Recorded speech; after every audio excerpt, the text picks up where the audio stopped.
Nors atrodytų, kad vasaros metu butų pirkimas pardavimas turėtų suaktyvėti, šiuo metu prekyba yra kiek apmirusi. Parduodančiųjų mažiau negu perkančiųjų. Didžiausia paklausa sostinėje išlieka 1-2 kambarių butams.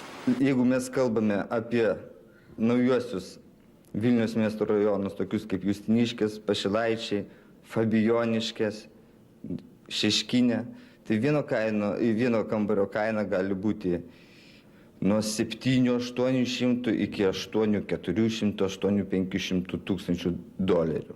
Ant 2 kambarių kainos jau viršė 12 tūkstančių dolerių, jeigu tai yra su telefonu, naujuose rajonuose. Aišku, Lazdynai, Karoliniškė, Žirmūnai kainos šiek tiek mažesnės. 3 kambarių butų kainos, ypač Vilniaus centre senamiestyje, yra stabilizavusios. Praėjo ta banga, kai žmonės pirkdavo ir centre senamiestį vien tik pinigus mokėdavo už vietą.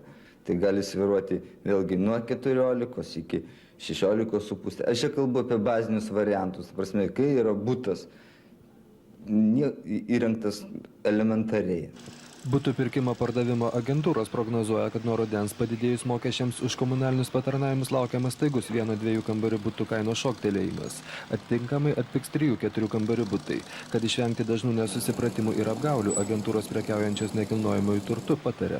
Visų pirma, reikia įsitikinti, ar tas butas yra švarus, ta prasme, nėra užstatytas, nėra įkeistas, neturi didelių komunalinių įsiskolų, ar tame bute nėra priregistruoti žmonės, kurie tame bute negyvena.